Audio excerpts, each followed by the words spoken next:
Bonjour, alors je suis ravie de vous retrouver aujourd'hui pour une nouvelle étude de cas inspirante où j'ai le plaisir d'être avec Agnès, qui est membre de notre communauté Se relier à son guide intérieur et qui va partager avec nous aujourd'hui son expérience, ce qui l'a aidé, ce que ce chemin lui a apporté pour que vous puissiez également retirer de nouvelles pépites. Bonjour Agnès.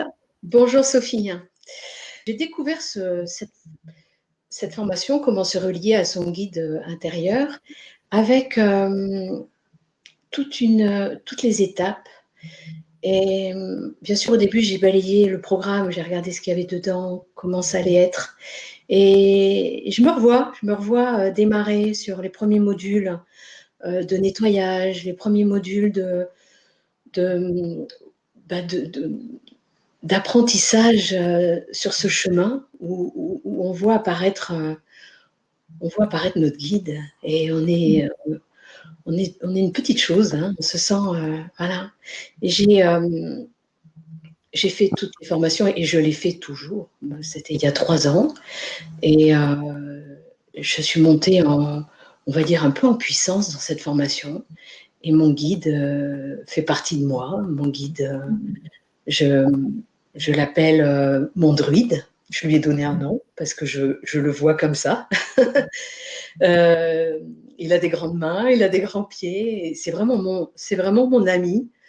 Et quand je me reconnecte, chaque fois avec lui, je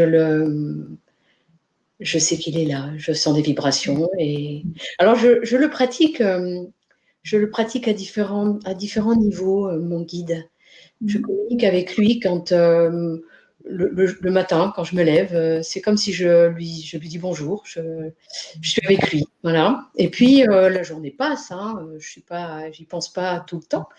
Mais il y a des moments, je vais regarder, je vais avoir un problème, un souci, un choix, une direction à prendre, ou quelqu'un m'appelle, une amie m'appelle, elle a un souci, voilà. Et j'appelle mon guide et je dis, est-ce que ce sont les mots justes?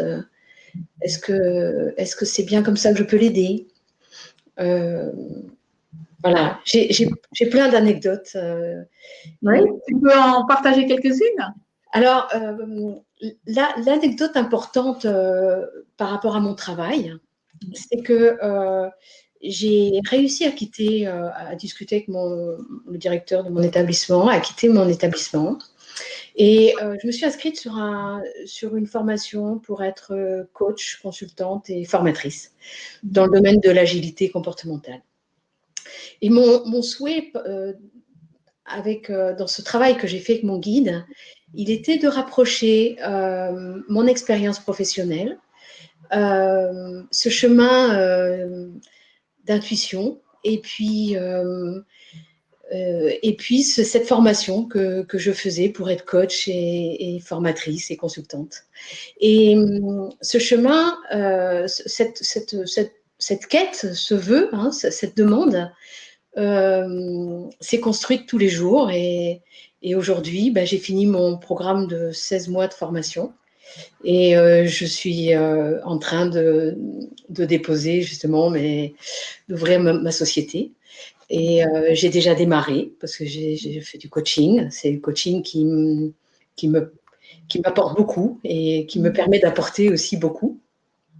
Voilà, donc ça, c'est déjà une très bonne nouvelle. C'est-à-dire que j'ai travaillé avec mon guide et tous les jours avec ma formation, et ça a été parfois des moments assez inconfortables parce que il y avait des remises en question, mais je sentais que j'étais aidée. Voilà. Donc, tu veux dire que quelque part, ça t'a poussé dans une remise en cause que tu sentais déjà depuis un moment, mais sans vraiment ou te le reconnaître complètement ou passer à l'action pour te réorienter vers quelque chose qui t'appelait beaucoup plus dans un projet de vie professionnel.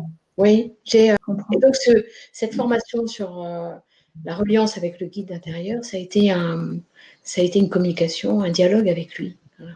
Et j'ai senti, alors le travail que tu proposes dans cette formation, elle est un travail de nettoyage, elle est un travail de purification, elle est un travail où effectivement on s'achemine vers cette rencontre. Voilà. Et ça se fait de façon… Alors c'est fluide. Moi j'aime beaucoup ta voix, Sophie. Hein, et j'aime beaucoup ton contenu pédagogique. Je suis très sensible. Je sens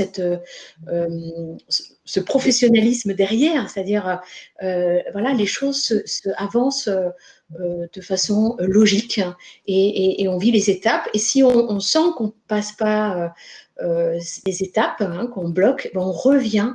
Voilà. On revient sur le module et puis on se donne le temps. Voilà.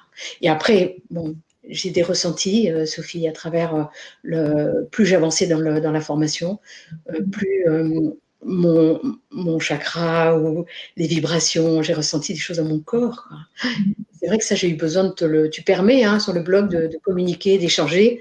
Et on voit aussi que les autres vivent à leur façon la formation. Et donc, on peut, voilà, on peut communiquer avec les autres ou pas, mais en tout cas, on sent que chacun fait son chemin. Voilà. C'est ça, c'est ça.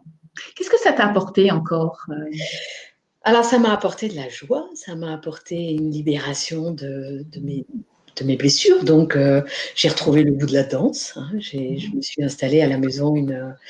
Mon mari m'a remis une barre de danse. Pourtant, je n'ai pas fait ça depuis des années. Mais je me suis fait une pièce où je suis heureuse de m'y retrouver. Ça a été comme je faisais quand j'étais jeune fille, où je fermais la porte de ma chambre et que j'aimais danser. J'ai retrouvé cette libération du corps et de l'esprit. Voilà. Avec des danses qui sont… je ne me regarde pas en fait, hein, il n'y a pas de glace, quoi, mais c'est vraiment une communion et ça c'est très fort. Hein, ça me fait… Et voilà, ça a démarré à partir de ce moment-là, à partir de tes formations. Ouais. Tu es vraiment autorisé à te faire davantage du bien, à prendre soin de toi et puis à libérer ton besoin d'expression, de mouvement. Totalement. Alors, en quittant aussi mon job, j'ai dû quitter aussi une boîte, hein, quand on dit on est dans une boîte. Et avec la formation pour me relier avec mon guide, j'ai senti que je quittais cette boîte et que je m'ouvrais à une forme de découverte. Alors, mon environnement aussi, hein, beaucoup de gens sont…